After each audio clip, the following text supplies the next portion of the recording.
Bueno, pues muy bien. Pues ya hemos llegado casi al final de esta formación, su parte teórica, perdón. Lo vamos a hacer vamos a terminar la parte teórica con el módulo de maestría. Y vamos a hablar de neuroeducación y coaching, porque todo lo que hemos ido viendo, toda esa información, todos los ejercicios posibles, ¿no? Las evaluaciones y toda esta historia, está muy bien, pero tenemos que tener muy en cuenta que nosotros como coaches tenemos una influencia directa sobre nuestros alumnos. Y esto es muy importante, saber cómo funciona el cerebro humano para que la información que le demos sea la correcta y necesaria. Bien, vamos a hablar de neuroeducación, principios de la neuroeducación. Primero te los planteo así, luego te explico un poco, ¿vale? El cerebro es un sistema de adaptación complejo. El cerebro es un sistema de adaptación, ¿vale? El cerebro es muy adaptable y es muy complejo. Es social. Somos animales sociales. La búsqueda de significado es innata y natural. Siempre estamos buscando el por qué, el para qué. La búsqueda de significado sigue unas pautas. Seguimos unas pautas para ello. Las emociones son vitales para la creación de pautas. Uy, estamos hablando de que nuestras emociones son muy importantes para las pautas que, siguen la búsqueda de ese significado. ¿De acuerdo? Bien. El aprendizaje comprende dos tipos de atención, localizada y periférica. Bueno, el aprendizaje requiere de procesos conscientes e inconscientes. Esto es interesante. Conscientes e inconscientes. Aprendemos a través de la consciencia, pero también a nivel inconsciente estamos aprendiendo muchas cosas. Es un proceso de desarrollo. El cerebro es plástico. No es que esté hecho de plástico, ¿eh? ¿Vale? Tiene plasticidad. Es decir, está adaptado a la experiencia de la persona. Esto es muy importante. El cerebro está adaptado a la experiencia de la persona. La experiencia que ha vivido esa persona determina, ¿no? O ha llevado al funcionamiento que tiene actualmente ese cerebro de esa persona. El aprendizaje aumenta por el desafío y disminuye por la amenaza. Esto también es interesante porque ya hemos hablado de la neurocepción, ¿no? De la percepción de peligro y de amenaza, cómo puede alterar la función del nervio vago. ¿Vale? Cada cerebro está organizado de manera única. Cada cerebro es único. Bien, esto es un poco lo que tenemos que tener en cuenta que es, pues que cada persona es un mundo, su forma de pensar se ha ido moldeando según experiencias, según información recibida de manera consciente e inconsciente. Entonces, tenemos que tener muy en cuenta la forma de hablar, la forma de comunicarnos, para adecuarnos a su forma de pensar y de sentir. Bien. Esto como, bueno, esto es porque a mí me chifla la neuroeducación, ¿vale? Todo lo que es la neurociencia. Te voy a dar unos datos, ¿vale? Para entender un poco, ¿eh? Bueno, tenemos la amígdala, que es donde se procesan las emociones, y el hipocampo, donde manejamos los recuerdos. Y tenemos un sistema reticular activador ascendente, que es el filtro. Es decir, nuestro cerebro recibe millones, trillones o como se diga, de información al segundo. Muchos bits por segundo, ¿no? Mucha información por segundo. Información del exterior, de la claridad, ¿no? A través de los ojos, de la luz, de la temperatura, de los sonidos, de la ubicación espaciotemporal. Información interna sobre la tensión arterial, el funcionamiento cardíaco, la respiración, cómo están a nivel de pH, etcétera. Un montón de información. Mucho también a través del sistema digestivo, etcétera, etcétera. Claro, toda esa información no la puede manejar de golpe, entonces el cerebro tiene un filtro que se llama sistema reticular activar ascendente. Esto es muy importante, porque el sistema reticular, bueno, el SRA, ese filtro es quien decide, esto es importante, esto no es importante, esta información que me viene es importante, la otra que no es importante la desecho. Y em, funciona mucho en base a lo que está viviendo. Es decir, el típico ejemplo, ¿no? mm, te quedas embarazada y no ves más que carritos de coche, carritos de bebé, ¿no? Carritos de coche, no, carritos de bebé. Es decir, tu sistema reticular ascendente está mucho más predispuesto a recibir una información, a procesar una información determinada, porque en este momento esto es lo importante.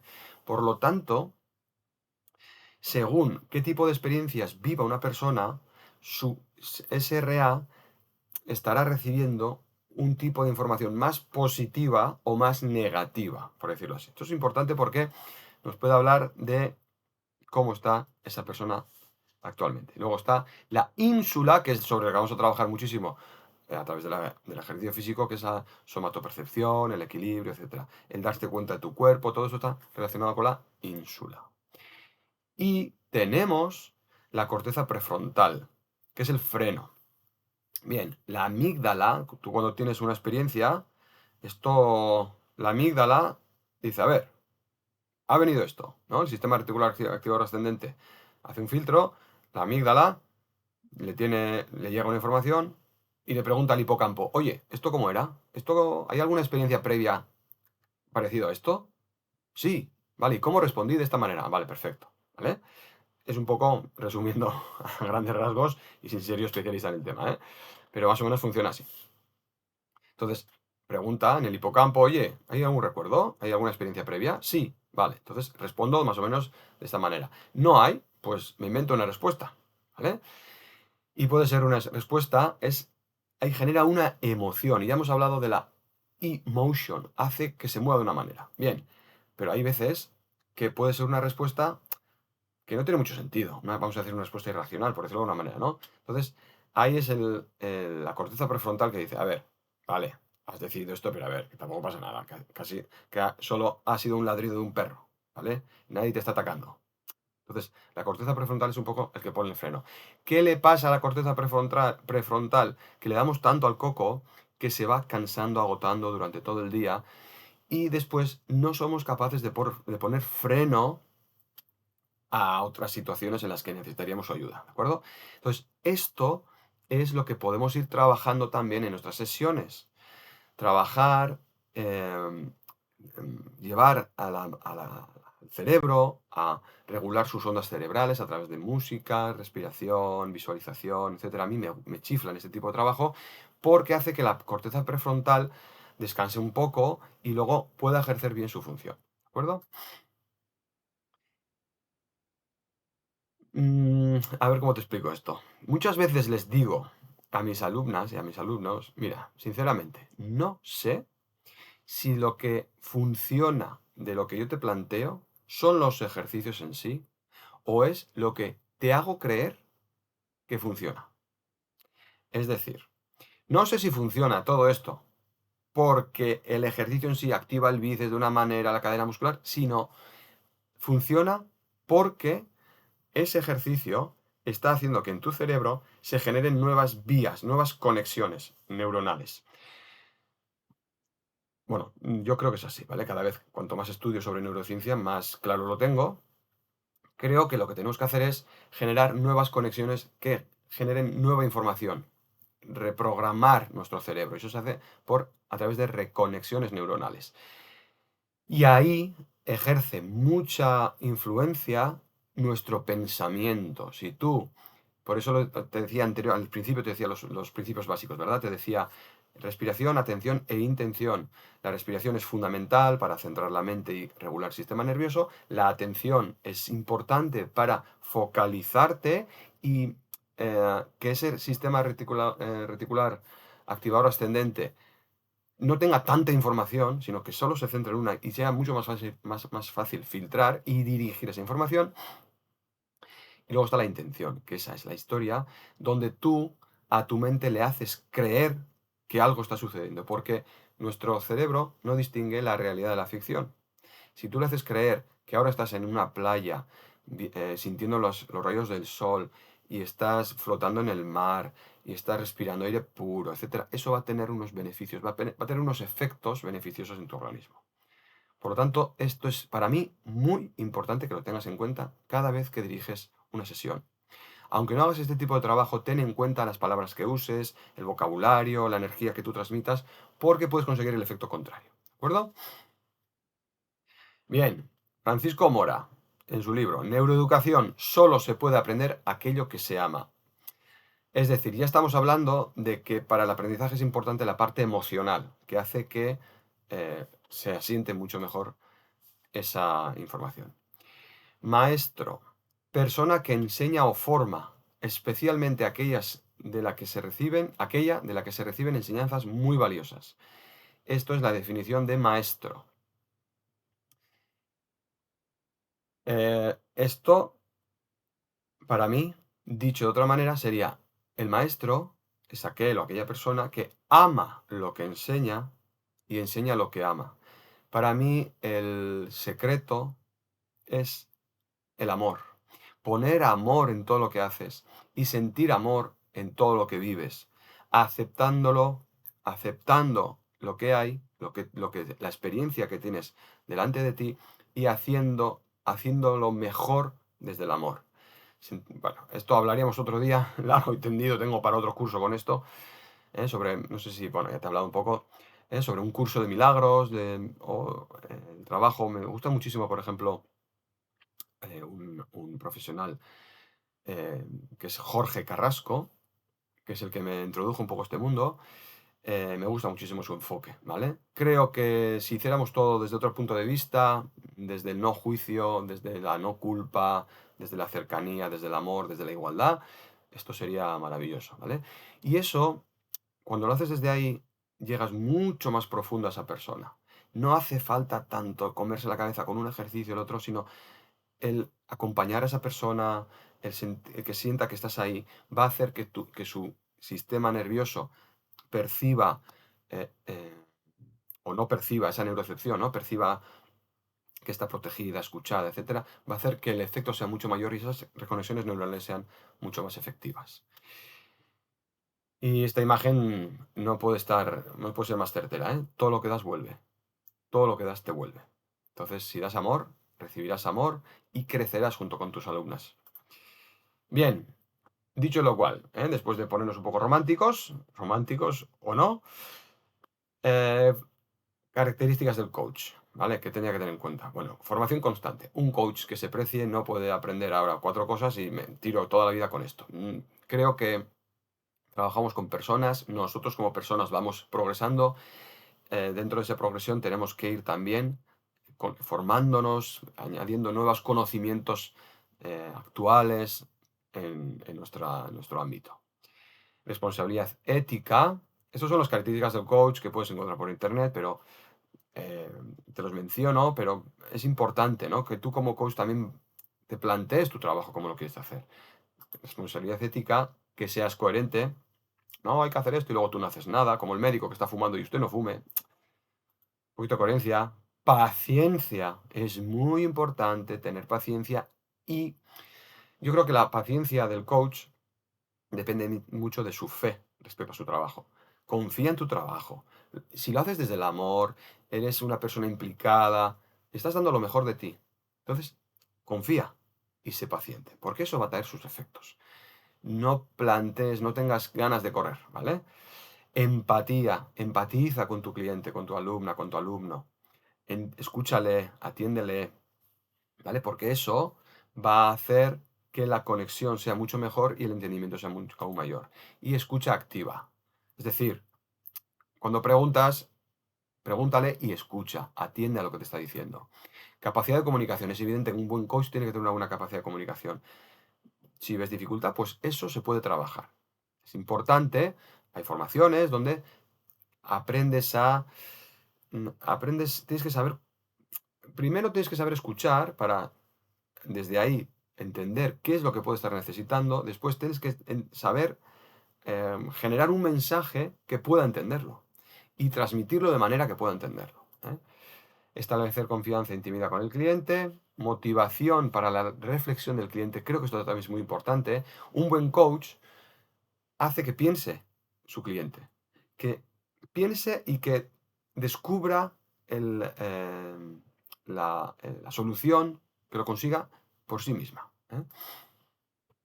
Y derivar cuando es necesario. Esto también es importante. Cada uno tiene su función. Aquí hablamos siempre de competencias, pero Yo no creo en la competencia. Yo creo que la vida te trae la persona que tú necesitas en ese momento para evolucionar tú como coach y como persona. Y para esa persona tú vas a ser en ese momento la persona que necesitaba o el coach que necesita. Y cuando no, se deriva y ya está. Porque nuestra labor, creo, que es guiar a la gente. Y a veces no es contigo el trabajo, pues derívalo y ya está, y feliz de la vida, ¿vale? No vas a perder nada, vas a ganar muchísimo. Como coach, deberías de plantearte qué objetivos inconscientes tienes. ¿Qué hay detrás de tu trabajo como coach? ¿Hay algo detrás que a lo mejor te está impulsando? Como por ejemplo, exhibirte. Mira qué bueno soy, mira cómo lo hago. Yo hago yo el ejercicio y tenéis que, ¿no? Quiero que lo hagáis como yo, porque así es como que me da valor. Estoy buscando reconocimiento cuando hago mi trabajo. Inconscientemente busco un reconocimiento de mis alumnos. Necesito escuchar, ¡ay, qué bien, qué bueno eres! ¡Ay, gracias, no te vayas! ¿No? O es un tema de dinero. Yo esto lo hago por dinero, a mí lo demás me da igual, la gente me da igual. O lo que estoy buscando es un afecto. Tengo una carencia y ese grupo, ¿no? Me siento como en familia. Puede ser que haya un poquito de todo, haya un mucho de algo o nada de esto. Pero es importante que te lo plantees. Porque si hay algo de esto, si es muy, o sea, la presencia de lo que te estoy hablando ahora, ¿no? Pues yo lo que busco es muy reconocimiento y tiene un gran calado en mí esto, a la larga vas a terminar sufriendo, ¿vale? Entonces, esto habría que trabajárselo. Estás trabajando con personas, vas a trabajar a las personas, trabájate primero tú, ¿de acuerdo? ¿Qué expectativas generas en tus clientes? Esto también hay que tener muy en cuenta. Si generas expectativas demasiado altas, "Buah, esto vas a mejorar un montón, tal, no sé qué vas a conseguir, y si no lo está consiguiendo, vas a generar frustración en tu cliente y se va a desmotivar y posiblemente termine por dejarlo. Pero ojo, si las expectativas son demasiado bajas, pues tampoco le vas a motivar, va a sufrir una desmotivación. Entonces, tiene que haber, lo importante es que haya un disfrute, unas expectativas adecuadas y llevadas. Lo importante es que esa persona, cuando venga a clase, en vez de centrarse en sus expectativas, se centre en disfrutar de las clases. Tenemos que hacer clases amenas, donde haya momentos de humor, donde haya momentos de sentir, de compartir, que disfruten, que no sea una obligación. Voy porque sé que me hace bien, pero es un coñazo. Pues eso no te va a funcionar. Disfruta, hacer disfrutar a la gente. De igual manera, tener en cuenta qué lenguaje verbal utilizas. Las palabras que usas, el tono, la velocidad, todo esto es importante que lo tengas en cuenta.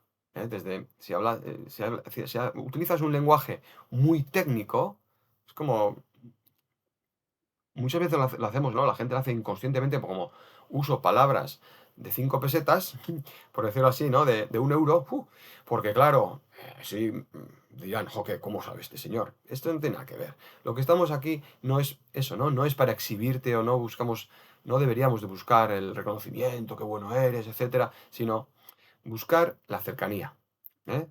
Que necesitamos cercanía y tenemos que utilizar un lenguaje cercano que entienda lo que estás diciendo. Porque tú dices una palabreja o una frase que es muy técnica, igual ni te entiende. Entonces no has conseguido nada. Solo que exhibirte, decir, mira qué palabras uso. Entonces vamos a buscar un lenguaje cercano y no agresivo. Vamos a hablar con respeto. ¡Guau, pero qué mal estás! Pero no sé, ¿no? Cosas así. em, con un tono más suave, más agradable y que no produzca inseguridad. No hablemos de todo lo que hace mal, qué mal estás, cómo te duele, menudo follón. No, porque eso le va a producir, se va a enfocar en ello. Háblale de lo bien que hace las cosas, de esta cosa. Mira, esto lo tienes que mejorar, pero qué bien, que has evolucionado en esto, etcétera. Motivación, ¿de acuerdo? Y tampoco dar demasiadas explicaciones, porque su cerebro va a petar. Estamos, no, porque claro, esto, tal y cual, y ahora levanta aquello, esto, no sé qué. Y al final dice, uff, vete despacito explicando las cosas y da la información que sepa manejar esa persona. Pues aquí está la importancia, ¿no? Del PNL, programación neurolingüística. Tienes que ser muy consciente de cómo hablas, de lo que dices, de cómo transmites, etcétera, etcétera. Eso también se aprende luego, ¿no? Pues con tus sesiones irás aprendiendo, pero bueno, también puedes hacer una formación específica si quieres. Lenguaje verbal y lenguaje corporal. Tu forma de vestir, que vaya acorde con lo que haces, la postura que tú mantienes. La postura habla mucho de ti. Esto ya lo hemos visto. Estamos hablando que vamos a trabajar la postura de los demás y no vas a tener en cuenta la tuya. Entonces, la postura en la que te diriges a las personas, ¿no? Eso habla mucho. Los gestos que utilizas, la expresión facial. Yo creo que es importante eh, transmitir seguridad, tranquilidad, cercanía con la cara, ¿vale? Una sonrisa, unos ojos que miren de verdad. Eso va a hacer que esos clientes, esos alumnos estén mucho más cerca de ti y el trabajo sea mucho más profundo. Evidentemente, pues esto es fundamental. Al final tenemos que llegar a conocer al cliente, sus motivaciones, sus objetivos, qué es lo que quiere, qué estás buscando aquí, ¿no? Sus limitaciones. Puedes preguntarle, bueno, yo sabes, aquí no te lo he puesto, pero también suelo hacer test, autoevaluaciones, ¿no? Autoevalúate cómo estás a nivel de fuerza, de flexibilidad, tal y cual, ¿no? Cuáles son tus puntos fuertes, tus puntos débiles, para ir conociendo su forma de pensar también. Preguntar cómo está. En cada sesión yo pregunto qué tal estáis, para ver un poco, ¿no? Y también, por una parte, es porque a mí me da información de cómo tengo que adaptar la sesión que he pensado, pero también para que sepan, para que se sientan escuchadas. Ponerse a su servicio, eso es evidente. Estás al servicio de esas personas. Deberías de estar al servicio de esas personas. No es yo vengo aquí, doy mi clase y que se adapten a lo que yo hago, y si te gusta bien y si no también. No. Vamos a, vamos a querernos un poco. Vamos a tratarnos de igual a igual. Te voy a escuchar, te voy a acompañar y yo me pongo a tu servicio. Empoderamiento. Nuestra labor, creo que es redescubrirle a esa persona su poder, que vuelva a coger el mando de su poder, que vuelva a coger el mando de su salud, que no dependan de nosotros. Creo que esa es nuestra labor, ayudarle en ese trabajo. Decir la verdad, esto es importante. No, pero no, di la verdad. Pues mira, pues sí, pues en esto pasa esto y esto, ¿vale? Pero también esto y esto. Es decir, hablar de lo que tal vez no vaya tan bien, pero también hablar de lo que va bien. Pero no mentir, no le mientas. Como mucho omítelo, pero no lo mientas, no le mientas porque vas a generar expectativas falsas. Y usar un lenguaje positivo. Yo siempre les digo, mira, estás aquí, ¿vale? Yo tengo gente de todo tipo. Incluso en consulta, cuando paso consulta, les digo, yo no, ojo, pues gente que viene más o menos con esas enfermedades importantes, no, es que esto ya no sabemos. O sea, no pongas límites. Estadísticamente muchas veces pasa, en tu caso pasa esto, te han dicho tal, bien, eso es estadística, ¿vale? Yo he visto romperse la estadística muchas veces. Entonces, no pongamos límites. Vamos a pensar en positivo, sin expectativas exageradas, pero tampoco poniendo límites, ¿vale? Y vamos a intentar mejorar patrón a patrón, poco a poco, y ya veremos dónde llegamos, ¿de acuerdo? Eso es importante. Respetar su realidad y no juzgar. Son personas, cada persona, pero esto no solo es para tus alumnas, eso es para la vida, ¿eh? Cada una vive su realidad. No sabemos cómo esa persona ha llegado al estado en que está. No sabemos cómo ha llegado a pensar como piensa. No sabemos qué vivencias ha tenido, qué creencias se le han inculcado, qué historias tiene. Entonces, no juzguemos. Esa persona está como está a nivel, ¿no? En tus clases. Viene como viene, hace lo que hace y tú le vas a acompañar en lo que puedas. Y ya está. Decía William Arthur Ward, el maestro mediocre, bueno, igual si me escucha decir su nombre me dice algo, pero porque no vocalizo igual demasiado bien. Bueno, el maestro mediocre dice, hay que hacer esto, tal, levanta la pierna, etcétera, etcétera. El buen maestro explica de esta manera, porque esto tal, ¿no? Esto te va a repercutir.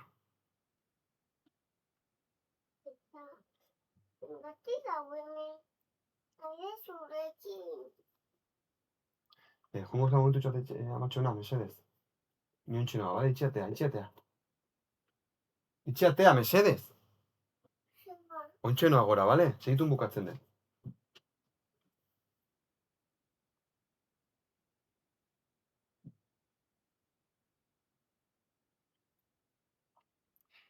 Bien, y como decía William Arthur Ward, el buen maestro...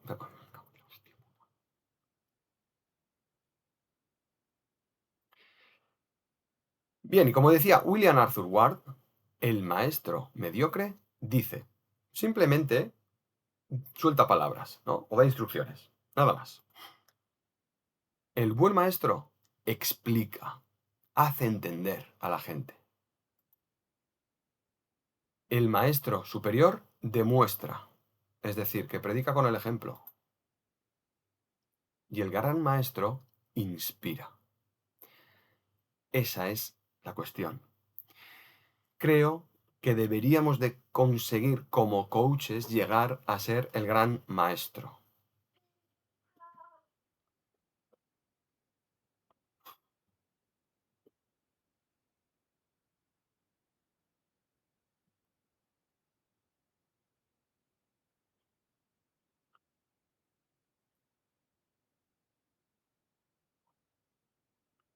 Es decir, creo que podemos llegar muy lejos como coaches si llegamos a ser ese gran maestro que inspira.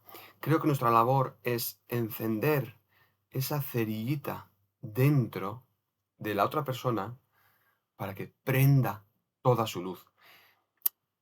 Puede resultar como muy poético, pero es como lo pienso. Es decir, si tú a esa persona le ayudas a descubrir quién es poco a poco, a romper sus creencias, sus limitaciones a nivel, ¿no? Sobre todo con su cuerpo físico, le ayudas a controlar sus pensamientos, a mejorar su calidad de vida, le inspiras para seguir con ese trabajo, entonces lo has conseguido todo, ¿vale?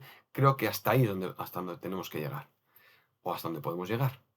Por lo tanto, espero, cuando nos veamos en la práctica, espero poder yo ser inspirador para ti. Espero inspirarte, espero, ¿no? Que cojas ideas, que formas de entender, que te ayuden después a sacar lo mejor de ti. Quiero prender una pequeña, ¿no? Cerilla, un pequeño fuego dentro de ti que luego expanda toda tu capacidad. Y para eso, para llegar a tu capacidad total, por decirlo así, a tu mayor capacidad, creo que la pregunta que nos deberíamos de hacer, te deberías de hacer es si quieres ser mejor persona. Porque creo que como profesionales que trabajamos con y para las personas, te tienes que plantear realmente quién eres, porque eso es lo que vas a transmitir. Intentar ser la mejor versión de ti mismo, de ti misma, todos los días. Cada día que te levantas, intentar ser la mejor versión de ti. Cada día que te levantas, dejar atrás tus creencias, tu ego e intentar mejorar como persona. Teniendo en cuenta, ¿no? ¿Qué impacto es el que quieres tener en los demás? Porque al final, ya lo hemos dicho, el cerebro es social. Somos animales sociales. Necesitamos del grupo. Si vivimos individualmente, morimos. Necesitamos del grupo. Y vamos a relacionarnos entre nosotros y vamos a tener un impacto en los demás. Entonces, realmente lo que deberíamos de buscar más en nuestro trabajo, este es mi punto de vista, ¿eh? Lo que deberíamos de buscar más en nuestro trabajo no es tanto el efecto físico sobre la persona, sino qué impacto he generado en esa persona. ¿Le estoy ayudando a ser más feliz? ¿Le estoy ayudando a conocerse, a respetarse, a evolucionar, a progresar? Eso es un poco lo que creo que deberíamos dirigirnos, hacia donde deberíamos dirigirnos, ¿de acuerdo? Bueno, pues esta parte sobre el coaching, que podríamos extendernos largo y tendido, pero bueno, esto yo creo que podríamos ya hablar más en la práctica. Eh, Terminamos aquí con esta parte y vamos con la siguiente sobre progresión y planificación.